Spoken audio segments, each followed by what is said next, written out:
The 27th of March 1999. A black night and a low ceiling of storm clouds swallow the Serbian countryside as an F-117 Nighthawk slips through the weather, hugging the ground. In the cockpit sits Lieutenant Colonel Dale Zelko, eyes fixed on the instruments. His mission: strike the Serbian Air Force's command center in Belgrade, the very hub that could throw everything at him tonight. At first, he's not alone. F-16 Vipers flank him, their presence a promise of protection, missiles primed to blind or destroy enemy radar if needed. As he closes on the border, a terse radio transmission cuts through the static, the Joint Air Commander ordering the Vipers back because the weather has gone from bad to dangerous. The escorts peel away into the storm. Zelko is left to run the gauntlet solo, alone. Invisibility is his only ally. The Nighthawk is the most advanced combat aircraft in the sky, then a nearly mythical mix of shape and coating that makes a nearly 65-foot warplane appear on enemy screens as little more than a speck, sometimes no bigger than a tennis ball. That edge has carried it through mission after mission until this night. On the ground, a different concentration of skill is at work. Lieutenant Colonel Zoltan Dani and his SAM crew are dug in, listening for any hint of the intruders. Intelligence has warned them the enemy will come, and Dani believes tonight is their chance to catch one of those ghosts. He orders the P-18 early warning radar up and sweeping. The screen is a mess of clutter rain. Cloud returns, false echoes, but against that noisy canvas, a small, stubborn dot begins to move with steady intent. Keep it up, Dani mutters, watching the trace. Operators argue over thresholds and filters, toggling settings to coax a signal from the storm. On the other side, Zelko's Nighthawk is accelerating toward the target, the onboard systems aligning the drop. The two worlds, hunter and hunted, pull into focus at the same instant. A faint return on a low-frequency set, a flash on the crew's instruments, and the tense countdown that follows when a long shot finally becomes a locked solution. The target is finally right in front of them, yet the Serbian crew cannot hold the lock. The radar screens show nothing. The operators repeat the same words with growing tension. "I do not see the target. Nothing." For a moment it looks like the intruder will pass untouched, but then, at the worst possible second, Zelko opens the bomb bay to prepare his strike. The doors change the aircraft's profile, and suddenly the faint trace becomes clear. Dani leans forward, voice sharp. I have it. The order is given. Tracking. Locked. Launch. Two missiles erupt almost together, clawing upward through cloud and rain. At the very same instant, Zelko's bombs fall, guided by laser to their mark. Explosions bloom on the ground as he races past the target and begins to climb to 6,000 meters. For one breath, he believes the mission is complete, another success. Then his cockpit erupts with alarm.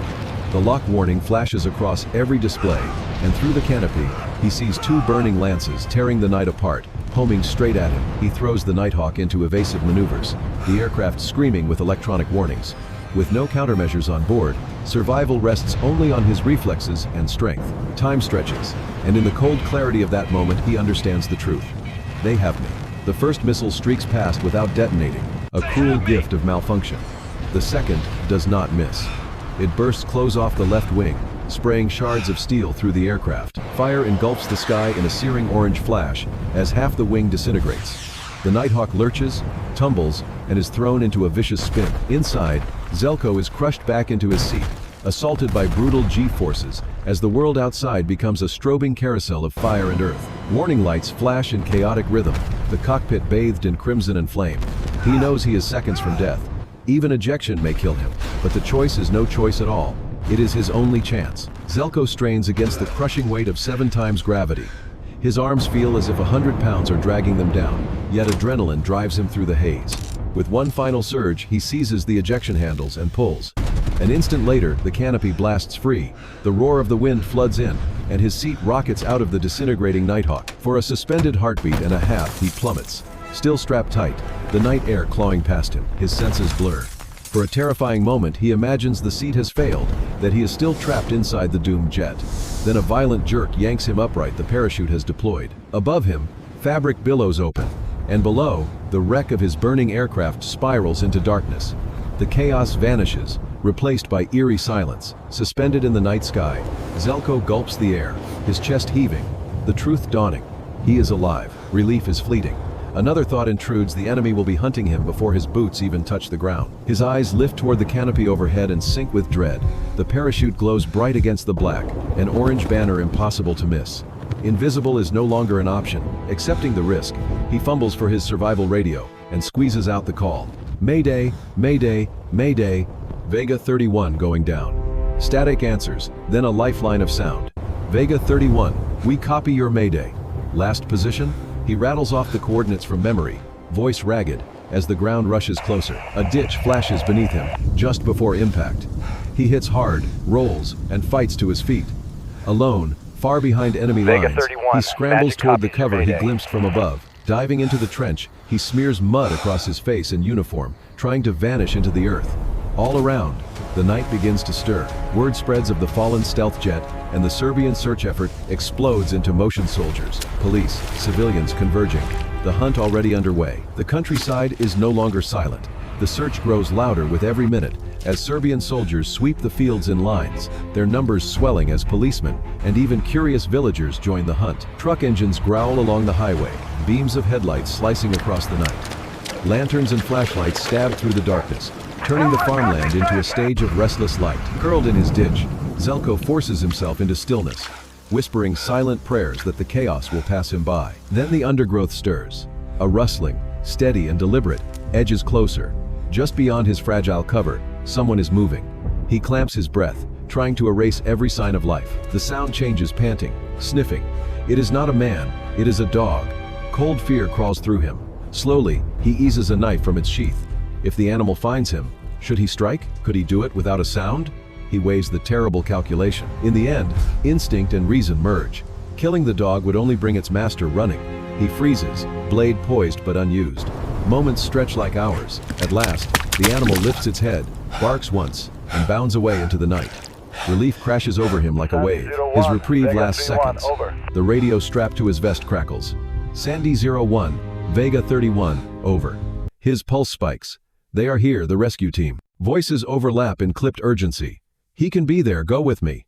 Vega 31, is it okay to come down there? He hesitates, scanning the fields. Flashlights still sweep in the distance, hunters closing. If he answers too soon, the enemy may hear. If he waits too long, the chance may vanish. Decision cuts through doubt. Yeah, okay, let's go for it. He switches on his infrared strobe, a beacon meant to guide them in, but the device fizzles and dies, leaving him invisible even to his rescuers. A curse slips from his lips. No time remains. There is one backup signal, far less subtle. Now or never. He yanks a flare from his kit and ignites it. A searing bloom of light bursts outward, washing the field in red fire. It paints him as a glowing target to both friend and foe. Shouts echo. Flashlights swing toward him, and in the distance the thrum of rotors deepens. There he is. The helicopter plunges low, sweeping in fast as enemy patrols converge on the same beacon of light. Enemy flashlights lock onto the blazing flare, the beams converging like spears. Then the radio cuts in again, urgent and sharp. Kill that flare, it blinds our night vision. Without hesitation, Zelko grabs the sizzling torch and shoves it deep into the mud. Darkness swallows the field once more just as the heavy shadow of the rescue helicopter descends. Rotor wash tearing across the ground. The skids hit earth, and hands reach out from the open bay. American voices shout over the roar. How are you feeling, sir? Exhausted but alive, Zelko manages a tight smile. Great, now get me out of here. In seconds he is hauled aboard. The helicopter claws upward, buffeting the field with hurricane winds, and peels away into the night. Barely moments later, enemy patrols spill into the landing zone, finding nothing but churned dirt. On the ground below, Lieutenant Colonel Zoltan Dani and his missile crew had already secured a place in history. They remain, to this day, the only men to have brought down a stealth aircraft in combat. Dani himself would later describe the moment simply, "When it hit, it felt very good. Like scoring the winning goal in a football match." The wreck of the F-117 was never destroyed by retreating forces. Serbian units salvaged what they could, and today fragments of the once invisible jet sit behind glass in the Museum of Aviation in Belgrade, a reminder that no machine is beyond reach. For Zelko, survival was never the end of the story. He often said he wanted to meet the man who bested him, to shake his hand as equals. In 2011, 12 years after that storm-filled night, he did exactly that, standing face-to-face with Zoltan Dani, the soldier who had turned a legend into wreckage. The two men clasped hands, their meeting a rare closure carved from the chaos of war. The 20th century was filled with unforgettable military stories. This one, the night a ghost was struck down, remains among the most haunting. And just beyond it, history was already preparing the stage for another battle many would later call the last great tank clash of the century.